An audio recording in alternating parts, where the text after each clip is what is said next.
18મો દાખલો 230 volt 50 hertz એસી સ્ત્રોત સાથે 80 મિલી હેનરી ઇન્ડક્ટર 60 મિલી કેપેસિટર શ્રેણીમાં જોડેલ છે. પરિપથનો અવરોધ અવગણીએ છે.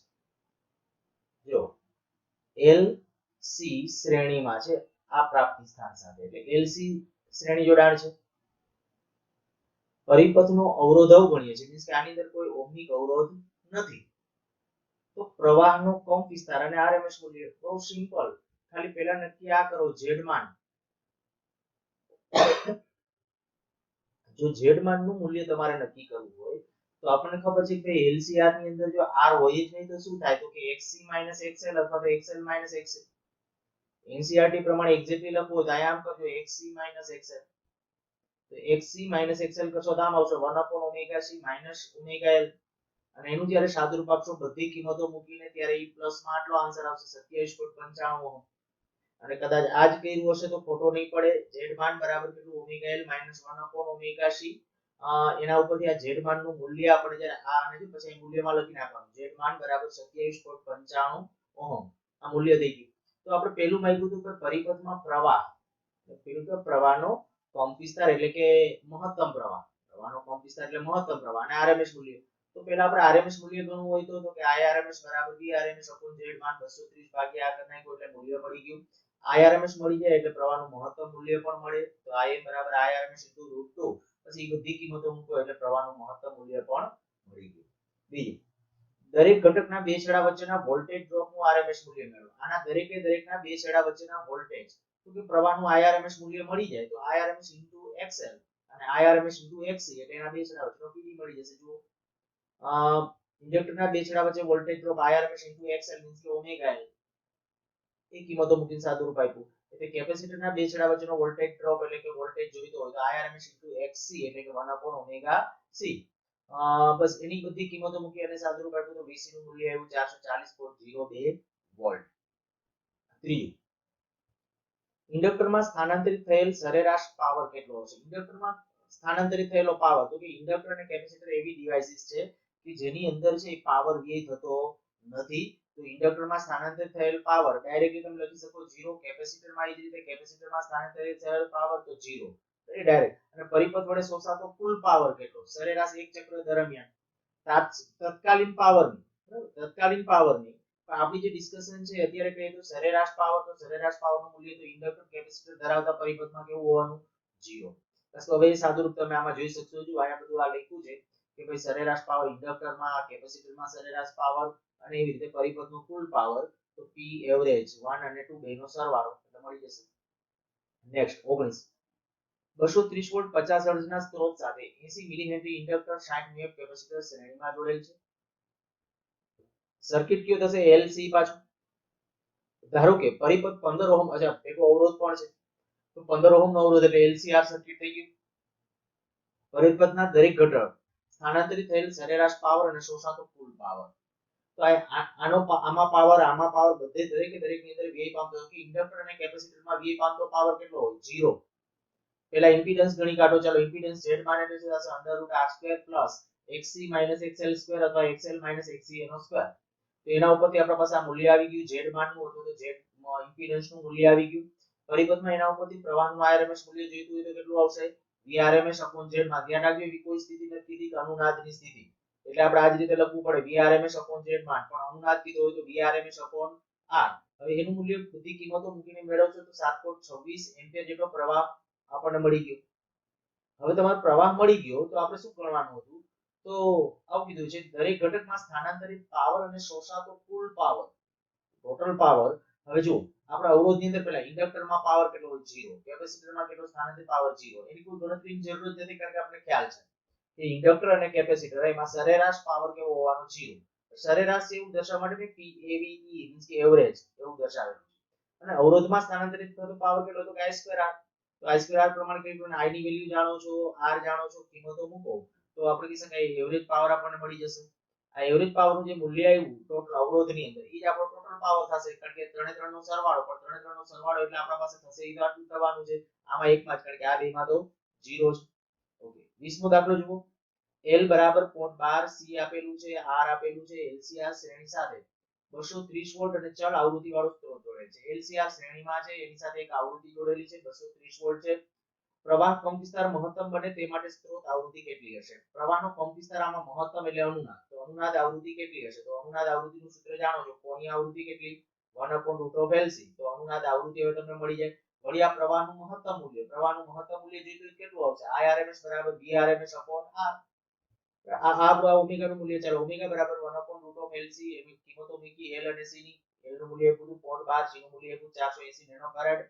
કિંમતો મૂકી એટલે 4167 રેડિયન પર સેકન્ડ આ ઓમેગા આવી ગયું. અને એના ઉપરથી આવૃત્તિનું મૂલ્ય પણ ગણી કાઢ્યું. હવે મહત્તમ પ્રવાહ જોઈએ તો કેટલો આવશે? તો કે Vrms upon R. Vrms મૂલ્ય આપ્યું તો એના ભાગ્યા R કરી નાખો. R એટલે અવરોધ 23 ઓહમ આપેલો છે, તો આપણા પાસે આન્સર આવી ગયો 10 એમ્પિયર. બીજું, પરિપથ વડે શોષાતા સરેરાશ પાવરનું મૂલ્ય મહત્તમ બને તે માટે સ્ત્રોત આવૃત્તિ કેટલી હશે? આમાં વ્યય પામતો પાવર મહત્તમ બને. મહત્તમ ક્યારે હોય? પ્રવાહ મહત્તમ હોય ત્યારે. કારણ કે ઇન્ડક્ટર અને કેપેસિટરની અંદર તો પાવરનો વ્યય થતો નથી. તો શોષાતા પાવરનું મહત્તમ મૂલ્ય, પાવર આમાં જે પાવર શોષાય એ મહત્તમ ક્યારે બને? અનુનાદની સ્થિતિમાં. તો આવૃત્તિ કેટલી? તો કે આ ગણી, બસ બીજી ગણવાની જરૂર નથી. આજે અનુનાદીય કોની આવૃત્તિ ગણી અને અનુનાદ આવૃત્તિ ગણી, એ જ આપણો આન્સર આવશે. આ મહત્તમ પાવરનું મૂલ્ય મેળવો તો મહત્તમ પાવર P મેક્સિમમ એટલે I maximum square upon R. તો I RMS square into R. પરિપથમાં અનુનાદની સ્થિતિમાં ખર્ચાતો પાવર, મહત્તમ પાવર કિલો સ્ત્રોત આવૃત્તિ કયા? હવે એમાં જે મહત્તમ પાવર છે P maximum I RMS square into R. પણ I કયો લખવાનો? આ જે મેક્સિમમ હોય, પણ મેક્સિમમ એટલે કયો? જે આપણે કીધું હતું કે અનુનાદની સ્થિતિમાં જે પ્રવાહ હોય એ પ્રવાહ તમારે ત્યાં લખવાનો છે. એટલે મેં અહીંયા IRMS મેક્સિમમ નામ આપ્યું, અહીં ખાલી IRMS લખ્યું છે, તો અર્થ જુદો નહીં કરતા IRMS મેક્સિમમ જ, કારણ કે અનુનાદની સ્થિતિમાં જ પ્રવાહ મહત્તમ હોય ત્યારે જ પાવર મહત્તમ હોય. તો અહીંયા પાવર મેક્સિમમ મૂલ્ય આવી ગયું આપણા પાસે 2300 વોટ. ત્રીજો પોઈન્ટ, પરિપથમાં સ્થાનાંતરિત પાવર અનુનાદ આવૃત્તિ માટેના પાવર કરતા અડધો હોય તે આવૃત્તિના મૂલ્યો કયા કયા છે? આ આવૃત્તિએ પ્રવાહનો કંપવિસ્તાર કેટલો હશે? પરિપથમાં સ્થાનાંતરિત પાવર અનુનાદ આવૃત્તિ માટેના પાવર કરતા અડધો હોય તે આવૃત્તિના મૂલ્યો ક્યાં? આપણે થિયરી લેક્ચર વખતે જે ડિસ્કશન કર્યું હતું ઓમેગા 1 અને ઓમેગા 2 ગણ્યા હતા હાફ પાવર બેન્ડવિડ્થ જેવા શબ્દનો ઉલ્લેખ કરીને, તો એના ઉપરથી અહીંયા આપણે એ જ આવૃત્તિઓ ગણવાની છે. આવૃત્તિ પ્રવાહનો કંપવિસ્તાર કેટલો હશે એ નક્કી કરવું છે. તો આપણે પહેલા તો હાફ પાવર બેન્ડવિડ્થ ગણી કાઢો તો ચાલે. પરિપથમાં સ્થાનાંતરિત પાવર P maximum by 2 થયા છે ત્યારે હાફ પાવર બેન્ડવિડ્થ, જો કે હાફ પાવર બેન્ડવિડ્થ આપણે મેળવતો હોય ત્યારે મેં તમને કીધું હતું હાફ પાવર બેન્ડવિડ્થ એટલે R/L લખો સારું. કાંઈ ખાલી આ શબ્દ કાઢી નાખો, ખાલી આમ કરી નાખો, આપણે ટેક્સ્ટબુક પ્રમાણે આપ્યું ડેલ્ટા ઓમેગા એટલે શું કરશું? આને હાફ પાવર બેન્ડવિડ્થ નહીં કહીએ, ખાલી બેન્ડવિડ્થ આટલો શબ્દ લખી શકો. બેન્ડવિડ્થ ડેલ્ટા ઓમેગા બરાબર R/2L. હું ફરીથી બોલું છું, આ અડધો પાવર જ્યારે થાય ત્યારે આવૃત્તિના મૂલ્યો હાફ પાવર બેન્ડવિડ્થની સીમાઓ પરના હોય છે. હવે ઘણી વખત કેટલીક બુકોની અંદર આવો ઉલ્લેખ કર્યો છે કે હાફ પાવર બેન્ડવિડ્થ એટલે ખરેખર જે મધ્યમાન સ્થિતિ હતો, આપણો જે પેલો આલેખ ડ્રો કર્યો અનુનાદ વક્ર, બરાબર? એવું લાગે તો અનુનાદ વક્ર જોજો, મેં ડેલ્ટા ઓમેગા એમાં તમને દર્શાવી દીધું. તો એમાં મેં અત્યારે એનસીઈઆરટી માં દર્શાવ્યું એ પ્રમાણે ડેલ્ટા ઓમેગા કેટલું હતું? R/2L. પણ આપણે હાફ પાવર બેન્ડવિડ્થની વ્યાખ્યા ઘણી બુકોની અંદર સીધી આવી છે, ડેલ્ટા ઓમેગા બરાબર R/L. મેં પણ તમને એવું જ કીધું હતું કે હાફ પાવર બેન્ડવિડ્થ એટલે શું થાય? તો કે હાફ પાવર બેન્ડવિડ્થ એટલે R/L. એટલે આ શબ્દ આવો રાખજો, બેન્ડવિડ્થ ડેલ્ટા ઓમેગા બરાબર R/2L. તો બસ બાકી બધી કિંમતો આમાં મૂકી દેશો એટલે આપણને આ મળી ગયું ડેલ્ટા ઓમેગા, અને ડેલ્ટા ઓમેગા મળી ગયું તો ડેલ્ટા F મળી જશે. ડેલ્ટા F બરાબર આપણું આ મૂલ્ય થઈ ગયું.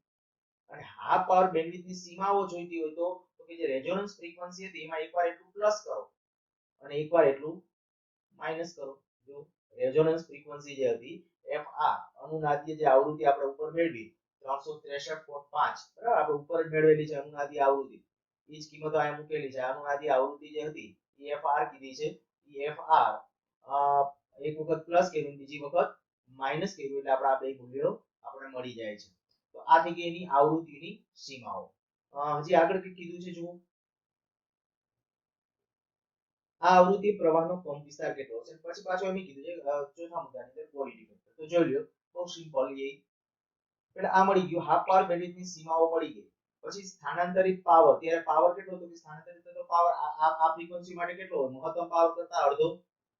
મેં કીધું જો આ સૂત્ર ગોખવા જેવું લાગતું હોય તો એક વખત થિયરી લેક્ચરમાંથી મેં આલેખ ઉપર તમને બેન્ડવિડ્થ આવૃત્તિઓ દર્શાવી દીધી હતી, એટલે કોણીય આવૃત્તિઓ દર્શાવી હતી ઓમેગા 1 અને ઓમેગા 2. એ ચિત્ર ઊભું થઈ જશે તમને, એટલે આકૃતિ એવું લાગે તો જોઈ લેશું. IRMS મેક્સિમમ સ્ક્વેર સ્થાનાંતરિત થતો પાવર બરાબર P મેક્સિમમ upon 2. બરાબર, P મેક્સિમમ કરતા તો પ્રવાહનું RMS મૂલ્ય કેટલું થયું √2 માં ભાગવું, એટલે કોણ 70 71 આ ત્યારે થિયરી લેક્ચરમાં પ્રૂવ કર્યું, તમને યાદ હશે. મેં આ બીજું કંઈ નથી કર્યું. સ્થાનાંતરિત થતો પાવર IRMS સ્ક્વેર R, અને આયા શું પાવર મહત્તમ પાવર કરતા અડધો, તો આ મહત્તમ પાવર એટલે શું, તો કે IRMS મેક્સિમમ એનો સ્ક્વેર R, આ મહત્તમ પાવર ભાગ્યા 2.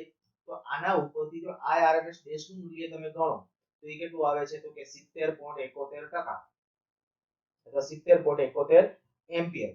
ઈ જ્યારે આપણો પ્રવાહ જે છે એ પ્રવાહ IRMS ડેશ નું મૂલ્ય તો 70.71 એમ્પિયર જેટલો પ્રવાહ. પણ ઈ પ્રવાહ ક્યારે પાછો આપણે જો ઓલો આ જે પ્રવાહ આપણને મળ્યો હતો આ પ્રવાહ કેટલો હતો IRMS મેક્સિમમ એ 10 એમ્પિયર. આ 10 એમ્પિયર જે આ ટોટલ પ્રવાહ હતો એનો 70.71% પ્રવાહ, બરાબર, એનો 70.71% પ્રવાહ એટલે 7 પોઈન્ટ ખરેખર આવશે આન્સર. આ એક કેલ્ક્યુલેશન તમારે શું હજી આપણે આ કેલ્ક્યુલેશન આપણે આપવું પડે. જો IRMS ડેશ ગણવાનો છે સ્થાનાંતરિત પાવર કેટલો હશે એ સ્થાનાંતરિત એ વખતે પ્રવાહ કેટલો હશે એ ગણવાનું હોય તો આ શું કરવું પડશે, હજી આના ગુણ્યા, કારણ કે આ તો જે આપણે મળ્યું IRMS મેક્સિમમ નું મૂલ્ય આ કેટલું હતું, આ 10 ભાગ્યા √2 કરશો ને એટલે 0.7071 આ તો બરાબર જ છે, આ 10 ભાગ્યા √2. પણ અહીંયા જ્યારે સાદુરૂપ આપશે ત્યારે આ સાદુરૂપ શું આવશે 7.10 ભાગ્યા √2 કરજો એટલે સાદુરૂપ આપતા તમને ખ્યાલ આવી જશે. અહીંયા ભૂલ છે કેલ્ક્યુલેશનમાં 0.7071 એટલે 70.71% થાય એ વાત પાકી, પણ કેના તો કે આપણો મહત્તમ પ્રવાહ કેટલો હતો 10, તો અહીંયા 10 હજી અહીંયા ખરેખર સાદુરૂપ આપણે એક પોઈન્ટ રહી ગયો છે, બરાબર.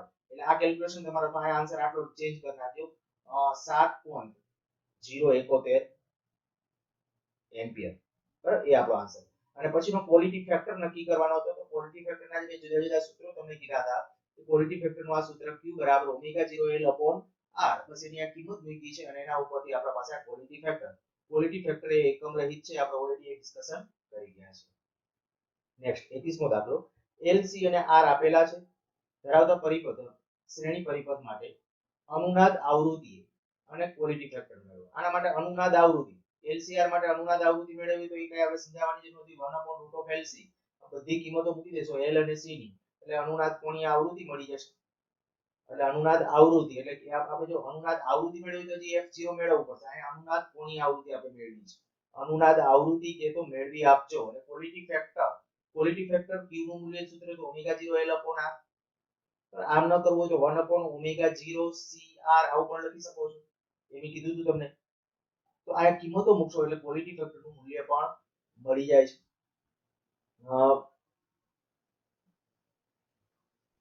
ઓકે, અને આમ કરવા માટે યોગ્ય રસ્તો સૂચવો.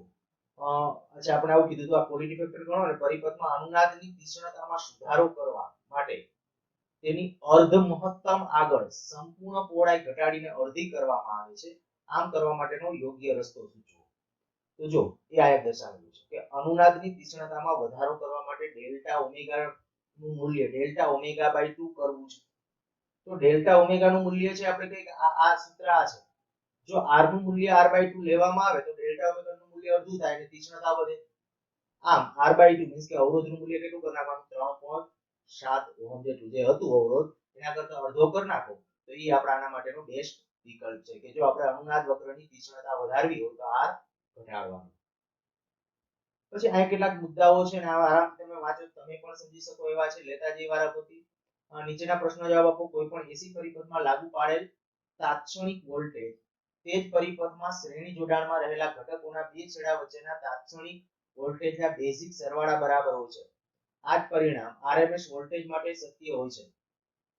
જો તાત્ક્ષણિક વોલ્ટેજ માટે સાચું છે, આપણે ઓલરેડી ડિસ્કસ કર્યું ત્યારે V બરાબર VR + VL + VC ત્યારે તાત્ક્ષણિક વોલ્ટેજ હોય તો, પરંતુ RMS વોલ્ટેજ માટે આવો બેઝિક સરવાળો દર્શાવી શકાય નહીં. ત્યારે શું કરવું પડે તો કે VRMS બરાબર √VR² + VL - VC² એક આપણે આવી રીતે ડિસ્કસ કરી ગયા છીએ. નેક્સ્ટ બીજો પોઈન્ટ, ઇન્ડક્શન કોઇલના પ્રાથમિક પરિપથમાં કેપેસિટરનો ઉપયોગ થાય છે. ઇન્ડક્શન કોઇલ આપણે ભણવાની નથી, રેન્જ બહાર છે આપણા માટે, પણ આ શબ્દ પ્રયોગ કરેલો છે તો કે ઇન્ડક્શન કોઇલ છે ને તૂટક એવા ખૂબ ઊંચા મૂલ્યનો ડીસી વોલ્ટેજ આવે. તો ખૂબ ઊંચા મૂલ્યનો વોલ્ટેજ હોય, જ્યારે ઊંચા મૂલ્યનો વોલ્ટેજ હોય તો એવા સ્થિતિમાં સ્પાર્ક થવાની શક્યતા છે. સ્પાર્ક ઘટાડવો હોય તો તમારે શું કરવાનું, કેપેસિટર જોડી દેવાનું. કેપેસિટર જોડી દેશો એટલે કે જ્યારે આપણે કહી શકીએ ઇન્ડક્શન કોઇલ જે વધારાનો વોલ્ટેજ જનરેટ કરી બધું કેપેસિટર ની અંદર જે ઊર્જા સ્વરૂપે સંગ્રહિત, મીન્સ કે કેપેસિટર ચાર્જ થવા લાગશે અને સ્પાર્ક થતો અટકે છે. ટૂંકમાં તમને આવું કહે ને કે ઇન્ડક્શન કોઇલમાં પ્રાથમિક પરિપથમાં કેપેસિટરનો ઉપયોગ થાય છે તો કહેવાનું કોઈ સ્પાર્ક ન થાય તો સ્પાર્ક અટકે એટલા માટે, કારણ કે જ્યારે વોલ્ટેજ આનો ઇન્ડક્શન કોઇલની અંદર વધવા લાગે ને ત્યારે કેપેસિટર ચાર્જ થઈ જતું હશે. હવે એ વસ્તુ ખરેખર આ કેમ મૂકી દીધી છે કઈ સમજાતું નથી, કારણ કે ઇન્ડક્શન કોઇલ છે કોર્સમાં નથી, એની સર્કિટ તમે ભણતા નથી, પણ છતાં એને ઉલ્લેખ કર્યો છે. ખાલી આપણે અધરતાલ એનો જવાબ આપવાની વાત આવે કે ઇન્ડક્શન કોઇલની અંદર શું હોય તો કે એમાં વોલ્ટેજ છે વધઘટ થવાની વાત આવશે. કારણ કે ઇન્ડક્શન કોઇલ એટલે એમાં મેં એક વખત આ કીધું તમને, વિદ્યુત ચુંબકીય પ્રેરણના સિદ્ધાંત ઉપર કાર્ય કરતા સાધનો.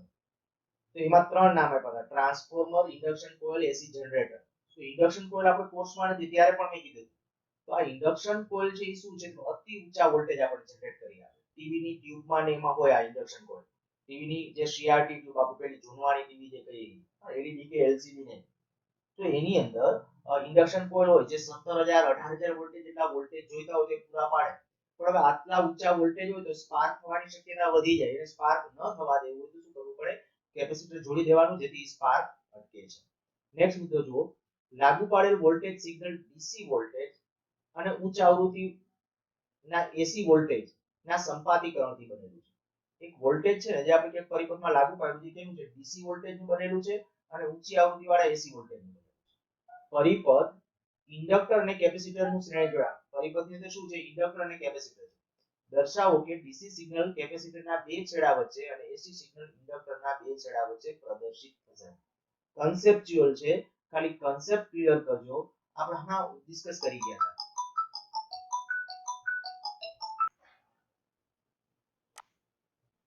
જો આ દાખલાની અંદર સીધું આપણે ડીસી પરિપથમાં ઓમેગા કેટલું હોય તો કે 0. ડીસી પરિપથમાં ઓમેગા કેટલું, 0, એ જાણીએ છીએ. તો ઓમેગા જ્યારે 0 હોય તો ઇન્ડક્ટિવ રિએક્ટન્સ અને કેપેસિટિવ રિએક્ટન્સ આપણે ખ્યાલ છે. કેપેસિટિવ રિએક્ટન્સ થઈ જાય ઇન્ફાઇનાઇટ, કારણ કે કેપેસિટિવ રિએક્ટન્સ Xc = 1/ωc, એમાં ઓમેગા 0 હોય તો કેપેસિટર એનો રિએક્ટન્સ છે કેવો થઈ જાય, ઇન્ફાઇનાઇટ. એટલે એનો અસરકારક અવરોધ એ અનંત થઈ જાય. એટલે આ સ્ટેટમેન્ટ લખી નાખ્યું. તેથી કેપેસિટર ઓપન સર્કિટ તરીકે અને ઇન્ડક્ટર શોર્ટ સર્કિટ તરીકે વર્તે. આપણે ટૂંકમાં સાવ સાદી ભાષામાં ઓપન સર્કિટ તરીકે વર્તવું એટલે શું, તો કે સીધો અર્થ ક્લિયર થઈ ગયો કે પરિપથમાંથી એને કડાણ કાપી નાખ્યું. અને ઇન્ડક્ટર ને બદલે પ્લેન તાર. ત્યારે ડીસી પરિપથની અંદર ડીસી પરિપથ તમે જેટલા ડીસી વોલ્ટેજ લાગુ પાડ્યા હોય, ડીસી માટે આપણે પહેલા માની લો કે પરિપથમાં ખાલી ડીસી લાગુ પાડ્યા છે કોણ, તો કે એલ ને સી બે છે. પરિપથની અંદર છે એલ ને સી બે. પણ પહેલા હું ખાલી ડીસી વોલ્ટેજ લાગુ પાડું છું, થાય તો કે ડીસી ની આવૃત્તિ કેટલી હોય, 0 હોય. ડીસી ની આવૃત્તિ જો કોણીય આવૃત્તિ 0 હોય તો આપણે કહી શકાય કેપેસિટર ઓપન સર્કિટ તરીકે વર્તે અને ઇન્ડક્ટર તો શોર્ટ સર્કિટ તરીકે. ઇન્ડક્ટર તો જાણે કે પરિપથની અંદર છે જ નહીં, એને બદલે પ્લેન તાર થઈ ગયો. અને ઓલું કેપેસિટર ઓપન સર્કિટ, તો ત્યારે આપણે કહી શકાય બધો પીડી કેના હશે, કેપેસિટરના બે છેડા વચ્ચે. ધ્યાન રાખજો, ડીસી સિગ્નલ વખતે જે ઓપન સર્કિટ તરીકે વર્તે ને, આ ધ્યાન રાખવાનું, જે ઓપન સર્કિટ તરીકે જે વર્તે ને, પીડી એના બે છેડા વચ્ચે હોય. અને ઊંચી આવૃત્તિ ધરાવતો એસી હોય તો જો ઊંચી આવૃત્તિ ઓમેગા ઊંચો હોય ને તો XC છે એનું મૂલ્ય 0 થઈ જાય. મીન્સ કે કેપેસિટિવ રિએક્ટન્સ નું મૂલ્ય લગભગ 0 થઈ જાય. પણ ઇન્ડક્ટિવ રિએક્ટન્સ એનું મૂલ્ય ખૂબ મોટું થાય. ઊંચી આવૃત્તિ ઊંચી એટલે ઇન્ડક્ટિવ રિએક્ટન્સ ખૂબ ઊંચો મળે.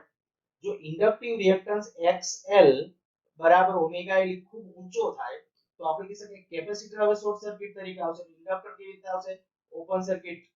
એવું લાગે તો અહીંયા સૂત્રો લખજો. કેપેસિટિવ રિએક્ટન્સ ઇન્ડક્ટર ટૂંકું કરવા માટે અહીંયા નથી લખ્યા. તો XL = ઓમેગા L, તો ઓમેગા 0 એટલે XL 0 થશે અહીંયા, અને કેપેસિટિવ રિએક્ટન્સ ઇન્ફાઇનાઇટ થશે. તો એનો અર્થ કે જે ઇન્ફાઇનાઇટ થાય એ ઓપન સર્કિટ. અને આમાં શું થશે, અતિ ઊંચી આવૃત્તિ હોય તો કેપેસિટિવ રિએક્ટન્સ છે એ 0 જેવો થઈ જશે ઊંચી આવૃત્તિ હશે ત્યારે. અને ઇન્ડક્ટર છે એ ઓપન સર્કિટ તરીકે હશે તો બધો પીડી કેના બે છેડા વચ્ચે હશે, ઇન્ડક્ટરના બે છેડા વચ્ચે હશે. મેં કીધું કન્સેપ્ચ્યુઅલ દાખલો છે ને ખાસ નીટ ને જીવાળા બાળકો પણ આને વ્યવસ્થિત ધ્યાનમાં રાખજો. ત્યાર પછી એક ચોક કોઇલ અને બલ્બ શ્રેણીમાં ડીસી લાઇન સાથે જોડેલ છે. બલ્બ પ્રકાશિત થતો દેખાય છે. એક ચોક કોઇલ અને બલ્બ ડીસી લાઇન સાથે જોડેલ છે અને બલ્બ પ્રકાશિત થાય છે.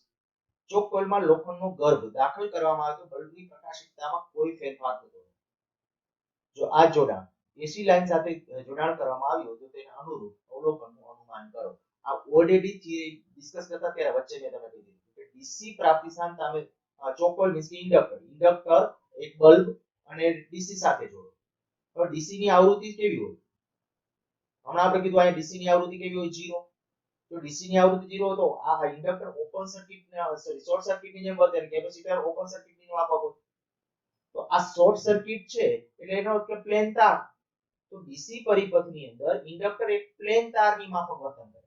ધ્યાન રાખજો, પ્લેન તારની માફક શોર્ટ સર્કિટ. અહીં આપણે શોર્ટ સર્કિટ અથવા તો પ્લેન તાર, તો ઇન્ડક્ટર એ શોર્ટ સર્કિટ તરીકે વર્તે છે. આથી એના પરિપથમાં કોઈ રોલ હોતો નથી. એટલે તમે એમાં સળિયો દાખલ કરો તો ભલે ઇન્ડક્ટન્સ વધતું હોય પણ એનાથી એના પ્રવાહમાં એમાં કોઈ ફેર પડતો નથી. પણ જો એસી ના કિસ્સામાં ચોકેલમાં લોખંડનો ગર્ભ દાખલ કરવામાં આવે તો એલ વધે. ત્યારે મેં સૂત્ર લખીને પણ તમને સમજાવ્યું હતું. આથી એક્સએલ વધે અને એક્સએલ વધે તો પરિપથમાં પ્રવાહનું આરએમએસ મૂલ્ય ઘટે અને આથી એની પ્રકાશિતતા ઘટે. પછીનો પોઈન્ટ, એસી સપ્લાય સાથે જોડેલ ફ્લોરોસન્સ ટ્યુબ નો ઉપયોગ કરવા માટે ચોક કોઇલ શા માટે જરૂરી છે? હવે ચોક કોઇલને બદલે સામાન્ય અવરોધ શા માટે ન કરી શકીએ? બહુ સિમ્પલ. એસી પરિપથમાં ચોક કોઇલમાં સરેરાશ પાવર વી કેટલો છે? 0. તો દેખીતી વાત છે કે ચોક કોઇલની અંદર પાવર વી ન થાય અને એ પ્રવાહનું નિયંત્રણ કરી આપશે. જ્યારે અવરોધમાં પાવર વી કેવો? 0 હોતો નથી. આથી ફ્લોરોસન્ટ ટ્યુબનો ઉપયોગ કરવા માટે પ્રવાહના નિયંત્રણ માટે શું જરૂરી છે? ચોક કોઇલ જરૂરી છે. પ્રવાહના નિયંત્રણ કરવો છે, બરાબર? એટલે એ આપણા માટે ટૂંકમાં ફાયદારૂપ છે. ત્યાર પછી 23મો દાખલો, પાવર ટ્રાન્સમિશનમાં 4000 આટા ધરાવતા પ્રાઇમરી કોઇલવાળા સ્ટેપ ડાઉન ટ્રાન્સફોર્મરને 2300 જેટલા વોલ્ટેજે ઇનપુટ પૂરો પાડવામાં આવે છે. જો આઉટપુટ 230 મેળવવું હોય તો ગૌણ ગૂંચળામાં આટાની સંખ્યા કેટલી રાખવી પડે? પાવર ટ્રાન્સમિશન છે એમાં 4000 આટા ધરાવતા પ્રાઇમરી ગૂંચળાનું સ્ટેપ ડાઉન ટ્રાન્સફોર્મર 2300 જેટલા વોલ્ટેજે ઇનપુટ પાવર, આટલા વોલ્ટેજ ઇનપુટ વોલ્ટેજ છે. ટ્રાન્સફોર્મર વાળા દાખલા ટ્રાન્સફોર્મર સૂત્ર યાદ કરો. એમાં ઇનપુટ વોલ્ટેજ કેટલા છે? 2300 વોલ્ટ. અને આ પ્રાથમિક ગૂંચળામાં આટાની સંખ્યા એટલે એનપી એ આપ્યું છે. તો આઉટપુટમાં આટલા વોલ્ટ જોઈતો હોય તો ગૌણ ગૂંચળામાં આટાની સંખ્યા કેટલી રાખવી જોઈએ? બહુ સિમ્પલ, ખાલી સૂત્ર લખો ત્યાં જવાબ. ε1 અથવા v1 v2 બરાબર n1 n2. આ યાદ આવી ગયું હશે. બહુ સરળ સૂત્ર છે ને એના ઉપરથી આપણે ખબર કે સ્ટેપ ડાઉનમાં છે આટાની સંખ્યા સ્ટેપ અપ કરતા ઓછી હોય ને કેટલી છે? તો કે વોલ્ટેજ જેટલામાં ભાગનો. તો વોલ્ટેજ આ 2300 માંથી કેટલો થાય? 230. ઇનપુટ હતો 2300, એનો થાય છે આ 230. તો આટાની સંખ્યા આપણે એ પ્રમાણે લેવી પડે 10 માં ભાગની. મીન્સ કે આ 400 હતી તો 40 થઈ જશે. 24મો દાખલો જુઓ. એક હાઇડ્રોલિક પાવર પ્લાન્ટમાં દબાણ કરતું પાણીનું હેડ એટલે કે સ્તંભ 300 મીટરની ઊંચાઈ પર છે અને મળતો પાણીનો પ્રવાહ 100 મીટર ક્યુબ પ્રતિ સેકન્ડ છે. જો ટર્બાઇન જનરેટરની કાર્યક્ષમતા 60% હોય તો પ્લાન્ટમાંથી મળતા વિદ્યુત પાવરનું અનુમાન કરો. થોડો આદર્શ દાખલો છે. હાઇડ્રોલિક પાવર, આપણે ખબર છે હાઇડ્રોલિક પાવર પાણીનો ધોધ જ્યાંથી પડતો હોય, બરાબર, એ કેટલી 300 મીટરની ઊંચાઈએ છે. તો 300 મીટરની ઊંચાઈથી જે નીચે પડશે જમીન ઉપર ત્યારે એ સ્થિતિ ઊર્જા ગુમાવશે, ગતિ ઊર્જા વધશે નહીં. પણ એ ગતિ ઊર્જા બધી શેમાં કન્વર્ટ થાય છે? તો કે ટર્બાઇનને ફેરવવા માટે અને પરિણામ ટર્બાઇનના પાવરમાં જનરેટ થાય છે. એવું અહીંયા આપણે વિચારશું. જો પાણીએ ગુમાવેલ ગુરુત્વાકર્ષી સ્થિતિ ઊર્જાનો દર, ખાલી ગુરુત્વાકર્ષી સ્થિતિ ઊર્જા કહું તો mgh, પણ ગુરુત્વાકર્ષી સ્થિતિ ઊર્જાનો દર એટલે પાવર કહેવાય. એટલે કોઈ પણ એકમ સમયમાં ઊર્જા એટલે પાવર. તો પાવર pg લખ્યું છે, ગુરુત્વાકર્ષી માટે છે એટલે mgh/t. હવે એની અંદર m એટલે ઘનતા ગુણ્યા કદ. આ કદ પ્રતિ સેકન્ડ આપ્યું હતું એટલે 100 મીટર ઘન પ્રતિ સેકન્ડ. ઘનતા ગુણ્યા કદ આ સમયના છેદમાં લખી નાખ્યું છે gh. આ બધું સાદુરૂપ આપ્યું. તો આટલો પાવર છે એ પાણી ગુમાવે છે કોણ? પાણી. તો પાણી ઉપરથી પડે છે અને એટલી આટલો પાવર ગુમાવે છે. બધો પાવર તો કે ના, બધો નહીં, પણ જનરેટરની કાર્યક્ષમતા કેટલી છે? 60%. તો 60% જાણો તો કાર્યક્ષમતાનું આપણે સૂત્ર લખ્યું હતું, કાર્યક્ષમતા બરાબર આઉટપુટ છેદમાં ઇનપુટ. તો જનરેટરનો પાવર આઉટપુટ છેદમાં પાણી ગુમાવેલી ઉર્જાનો દર. તો જનરેટરનો પાવર આઉટપુટ મેળવવાનો છે, પાણી ગુમાવેલી ઉર્જા કેટલી છે? આટલી. પછી બધી કિંમત મૂકી તો પી આઉટપુટ એનું મૂલ્ય મળી જાય છે. પછી ટ્રાન્સફોર્મર રિલેટેડ આ સરસ દાખલા છે બે થિયરી લેક્ચર વખતે આ મેં તમને કીધું હતું કે આપણે દાખલા ટેક્સ્ટબુકમાં આપેલા છે. જુઓ, 440 વોલ્ટ ઉત્પાદન શક્તિ ધરાવતા વિદ્યુત પ્લાન્ટની 15 કિલોમીટર દૂર 220 જેટલા વોલ્ટેજ 800 કિલોવોટ વિદ્યુત પાવરની જરૂરિયાત વાળું એક નાનું શહેર છે. મેં સંજ્ઞાત્મક આવી આકૃતિ દોરી છે. આ પાવર પ્લાન્ટ છે, આ એક નાનકડું શહેર છે. 440 વોલ્ટ ઉત્પાદન શક્તિ ધરાવતા 440 વોલ્ટ ઉત્પાદન શક્તિ ધરાવતા પાવર પ્લાન્ટની 15 કિલોમીટર દૂર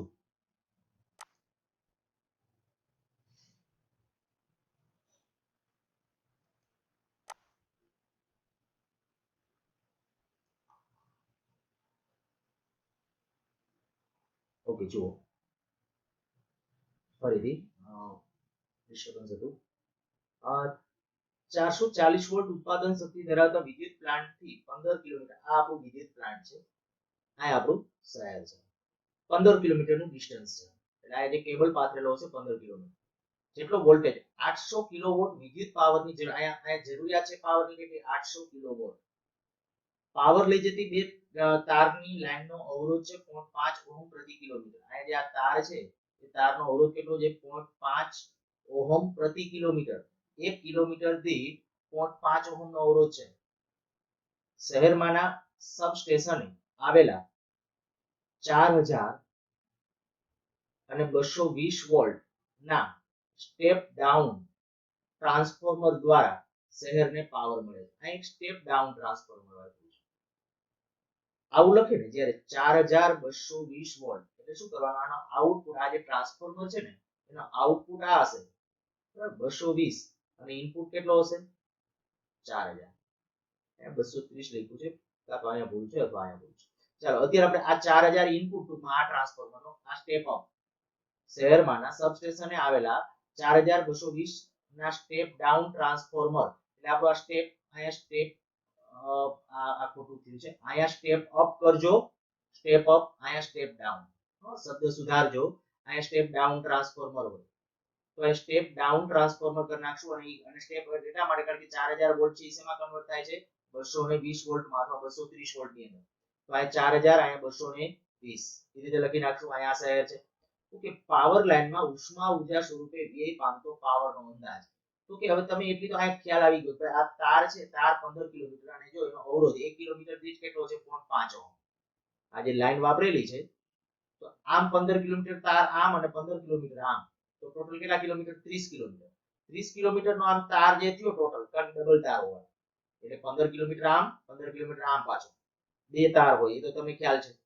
તો ત્યારે આપણે કહી શકાય કે ટોટલ આ જે તાર થયો 30 કિલોમીટર અને પ્રતિ કિલોમીટર દીઠ અવરોધ કેટલો છે? 0.5 ઓહમ. તો આ ટોટલ તારનો અવરોધ થશે 15 ઓહમ.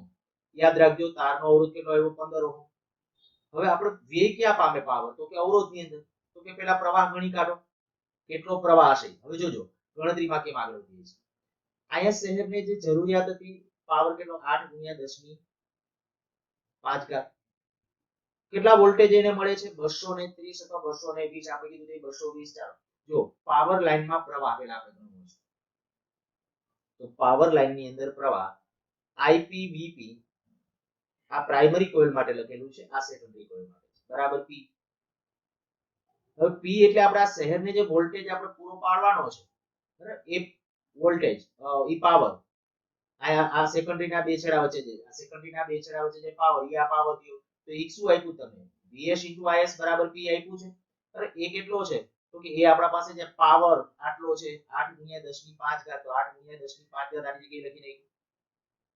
હવે આના ઉપરથી IP ગણી નાખો કે ભાઈ ઇનપુટ જે પાવર છે, અહીંયા જે પરિપથની અંદર જે પાવર છે કારણ કે આ ટ્રાન્સફોર્મરનું ઇનપુટ છે આપણે જે વાત કરીએ છીએ આ ટ્રાન્સફોર્મર નો ઇનપુટ પાવર એ આઈપી હશે. એ આઈપી નું મૂલ્ય કેટલું થશે? P/Vp. તો એ 200 એમ્પિયર આવ્યું. આ 200 એમ્પિયર આવ્યું તો ટ્રાન્સમિશન લાઇનમાં વીઆઈ પામતો પાવર હવે તમે ગણી શકો પાવર લોસ બરાબર IP² R. તો આટલો પાવર વીઆઈ પામશે કારણ કે ટ્રાન્સમિશન લાઇનનો ટોટલ અવરોધ આપણે કીધું એ પ્રમાણે 15 ઓહ્મ. અચ્છા, એટલો પાવર વીઆઈ પામે છે બરાબર ટ્રાન્સમિશન લાઇનની અંદર. આની અંદર આટલો વીઆઈ પામે. હવે આગળ લીકેજ ને કારણે થતો પાવર અવગણીય છે તેમ ધારતા પ્લાન્ટ દ્વારા કેટલો પાવર પૂરો પડાવવો જોઈએ? આમાં બીજે ક્યાંય લીકેજ નથી થતો. સ્ટેપ અપ કે સ્ટેપ ડાઉન ટ્રાન્સફોર્મર અહીંયા મેં કીધું એ સુધાર નાખ્યો. સ્ટેપ અપ અહીંયા સ્ટેપ ડાઉન. એમાં ક્યાંય બીજે ક્યાંય લીકેજ નથી થતો, બીજું કંઈ નહીં. ખાલી એક અહીંયા વીઆઈ પામે છે અને બાકીનો અહીંયા સીપી મળે છે. તો કે પ્લાન્ટ દ્વારા કેટલો પાવર પૂરો પડાવવો જોઈએ? તો સાવ સિમ્પલ. પ્લાન્ટ દ્વારા કેટલો? તો કે વીઆઈ કેટલો પામ્યો? તો કે વીઆઈ આવ્યો 600. કેટલો આવ્યો? તો 600. હા, 600 કિલોવોટ. આ 600 કિલોવોટ અને શેરને કેટલો પહોંચે છે? 8 × 10⁵ તો જોઈ લો બેનો ટોટલ પી લોસ પ્લસ પી એટલે 8 × 10⁵ જે શેરને મળે છે તે અને લોસ પામે છે એ કેટલો? 600 કિલોવોટ એટલે કે 6 × 10⁵ તો આટલો. અહીં આપણે કીધું કે આ સ્ટેશન પાસેથી વિદ્યુત પ્લાન્ટ પાસેથી જે આવવો જોઈએ પાવર એટલે આ સ્ટેપ ડાઉન ટ્રાન્સફોર્મર છે ને ત્યાંથી જે પાવર મળવો જોઈએ પાવર કંઈક આપણને આટલો હોવો જોઈએ. હજી એમાં સી આપણને કીધું છે પ્લાન્ટ પાસે જરૂરી સ્ટેપ અપ ટ્રાન્સફોર્મરની લાક્ષણિકતા. આ લાક્ષણિકતા એટલે શું? તો કે એના ઇનપુટ અને આઉટપુટ વોલ્ટેજ કેટલા હશે. લાક્ષણિકતા ગમે ત્યારે નક્કી કરવી એટલે શું? ઇનપુટ અને આઉટપુટ વોલ્ટેજ કેટલા હશે. આમાં જેમ આપણે લખ્યું ને કે 4220 કે 4230 તો આ એની એટલે કે આ કેવી લાક્ષણિકતા વાળું છે? તો કે ઇનપુટ 4000 આઉટપુટ કેટલો? 230. તો આની લાક્ષણિકતા શું? તો કે હવે જુઓ પ્રવાહ તો આપણા પાસે ફિક્સ હતો આઈપી. આમાં કેટલો હતો પ્રવાહ? આઈપી આપણે મેળવ્યો તો 100 એમ્પિયર આવ્યો. ના 200 એમ્પિયર. આ 200 એમ્પિયર. આયા 200 એમ્પિયર. તો બીજી વસ્તુ આપણને એ ખબર પડી કે આયા વોલ્ટેજ કેટલો? 4000 વોલ્ટ. આયા વોલ્ટેજ એટલો જ હશે? તો કે ના, કારણ કે આયા અવરોધ છે. ટ્રાન્સમિશન લાઇનને અવરોધ છે. આ અવરોધમાં વોલ્ટેજ ડ્રોપ કેટલો હોય? અવરોધમાં કેટલો વોલ્ટેજ ડ્રોપ થશે? તો અવરોધ ગુણ્યા પ્રવાહ. આનો અવરોધ કેટલો? 15 ઓહ્મ. 15 ઓહ્મ ગુણ્યા પ્રવાહ કરો ને એટલો આયા ડ્રોપ થઈ જશે. એટલા વોલ્ટેજ તો આયા ખવાઈ જશે. આયા 4000 પહોંચ્યા છે તો આયા કેટલા હશે? જો હવે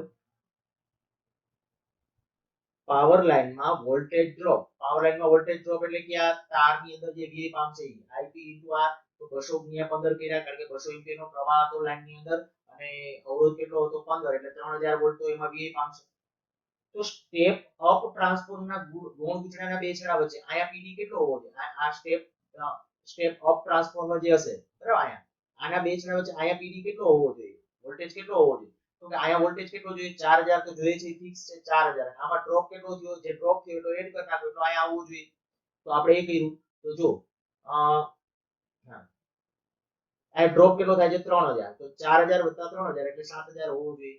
આમ સ્ટેપ અપ ટ્રાન્સફોર્મર એની લાક્ષણિકતા શું હોવી જોઈએ? 440 વોલ્ટના કેટલા વોલ્ટ કરી આપવું હોવું જોઈએ? 7000 વોલ્ટની લાક્ષણિકતા વાળું હોવું જોઈએ. એટલે અહીંથી તમે એને કેટલા જો 440 વોલ્ટ આયા આપ્યા હતા આપણે 440 વોલ્ટ પાવર પ્લાન્ટમાંથી આપણને મળે છે. એનો આઉટપુટ આયા કેટલો થવો જોઈએ?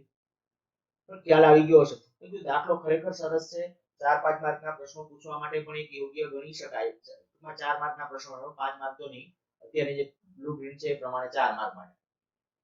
નેક્સ્ટ કંઈક આના જેવો જ દાખલો પાછો. 440 વોલ્ટ ઉત્પાદન શક્તિ ધરાવતા વિદ્યુત પ્લાન્ટની 15 કિલોમીટર દૂર 220 વોલ્ટેજ જેટલા વોલ્ટેજ 800 કિલોવોટ વિદ્યુત પાવરની જરૂરિયાત વાળું એક નાનું શહેર છે. ટોટલી હોના જેવું. પાવર લઈ જતી બે તારની લાઇનનો અવરોધ 5 ઓહ્મ પ્રતિ કિલોમીટર છે. શહેરમાંના સબસ્ટેશને આવેલા 4000 અને 220 વોલ્ટ આ input output step down transformer દ્વારા શહેરને પાવર મળે છે. અગાઉના ટ્રાન્સફોર્મરને બદલે 40220 વોલ્ટ આ જે ટ્રાન્સફોર્મર હતું એને બદલે ખાલી આવું બદલાવી નાખ્યું 40000 વોલ્ટ અને 220 વોલ્ટ સ્ટેપ ડાઉન ટ્રાન્સફોર્મર ઉપયોગ કરવામાં આવે તો તમામ જવાબો મેળવો. આયા જે આપણું આ ટ્રાન્સફોર્મર છે ને 4000 અને 220 હતું ને એને બદલે 40000 અને 220 વોલ્ટ વાળું વાપરીએ તો બધા જવાબો પાછા આપણે મેળવવાના છે. શહેરને આપણો જે પાવર પૂરો પાડવાનો છે એ એઝ ઇટ ઇઝ 800 કિલોવોટ. તો જુઓ પહેલા તો આપણે એ જ ગણતરી કરી નાખી. પાવર લાઇનમાં પ્રવાહ કેટલો હશે? તો કે પાવર લાઇનની અંદર પ્રવાહ IPVP બરાબર ISVV. આ શહેરને જે પાવર જરૂરી છે એ તો આપણે ઉપર ગણ્યું એને ઉપરના દાખલાની જેમ જ 8 × 10⁵ તો એના ઉપરથી જે IP આવ્યું, કારણ કે વોલ્ટેજ હવે આ કેટલો વોલ્ટેજ VP, આનો જે ઇનપુટ વોલ્ટેજ હતો આ ઇનપુટ વોલ્ટેજ કેટલો 40000, એમાં 4000 હતો એટલે બધા 40000. તો આપણે કહી શકાય કે ભાઈ અહીંયા જે આપણને મળશે એ પ્રવાહ કેટલો 20 એમ્પિયર. તો ટ્રાન્સમિશન લાઇનમાં કેટલો VI પામશે? તો કે અવરોધ તો પાછો આપણે કહી શકાય અવરોધ, અચ્છા એ બીજો પોઈન્ટ છે. અવરોધ આપણા પાસે જે હતો એ 15 ઓહમ જ, આ 15 ઓહમ, આ IP. તો VI પામતો પાવર કેટલો 6 કિલોવોટ એટલે કે 6000 વોલ્ટ, 6000 વોટ. પાવર પ્લાન્ટ દ્વારા પૂરો પડાતો પાવર, તો કે લોસ, પેલા તો પાવર લોસ કેટલો થશે? તો કે જો લોસ પામતો પાવર તમારે અહીંયા પાવર લોસ આપણે ગણ્યો કેટલો છે આ, અને શેતીને કેટલો મળે છે 8 × 10⁵ અને આ 6 આટલો, આ 6 કિલોવોટ, તો આટલો થશે 806 કિલોવોટ. આ પી લોસ એ આટલો, અને સીટી ને જે મળે છે કેટલો, આ જે હતો 8 × 10⁵. તો એ બેનો સરવાળો કર્યો કેટલો આવ્યો 806 કિલોવોટ, કિલોમાં છે ધ્યાન રાખજો. તો આટલો ટોટલ પાવર છે એ ત્યાંથી મળવો જોઈએ. હજી પાછું આપણે સી કે ટ્રાન્સમિશન લાઇનમાં કેટલો VI પામશે? તો IP * R. ટોટલ બધે આ જ કેલ્ક્યુલેશન, આ જ બધું સમજાવ્યું, ખાલી ગણતરીઓ ફરીથી કરવાની છે. IP * R. તો IP * R કર્યું તો આપણે કહીએ કે વોલ્ટેજ ડ્રોપ કેટલા આવશે 300 વોલ્ટ. આ ટ્રાન્સમિશન લાઇનના વોલ્ટેજ ડ્રોપ. તેથી સ્ટેપ અપ ટ્રાન્સફોર્મરના ગુણ સૂચનાના બે છેડા વચ્ચે વોલ્ટેજ કેટલો આવ્યો PD? તો PD આટલો આવશે. તો સ્ટેપ અપ ટ્રાન્સફોર્મર કઈ ક્ષમતા વાળું હોવું જોઈએ? તો કે આ લાક્ષણિકતા વાળું હોવું જોઈએ. આખા દાખલા ટૂંકમાં આ બધી સુધીના દાખલા બધા જોઈ લેજો, અને હજી કઈ એમ લાગે કે ડાઉટફુલ કઈ લાગતું હોય તો કહેજો. આ દાખલાઓ છે આમ મેં કીધું કન્સેપ્ચ્યુઅલ અને સહેલા દાખલાઓ છે. બરાબર. આ એમ એડિશનલ એક્સરસાઇઝ પણ પૂરી થઈ જાય છે. એક જે પેલો આપણો દાખલો જે છે એ હું થિયરી અથવા તો કે નેક્સ્ટ નીટ અને જીના લેક્ચરો જે લઈશ એ વખતે શરૂઆત ત્યાંથી કરીશ. જે આપણે દાખલો પેલો કીધો હતો કે ભાઈ રિએક્ટન્સ સમાંતરમાં હોય તો કેમ દર્શાવે અને ફેઝરની રીત, બરાબર, ત્યાંથી શરૂ કરીશ અને બોર્ડમાં એ દાખલો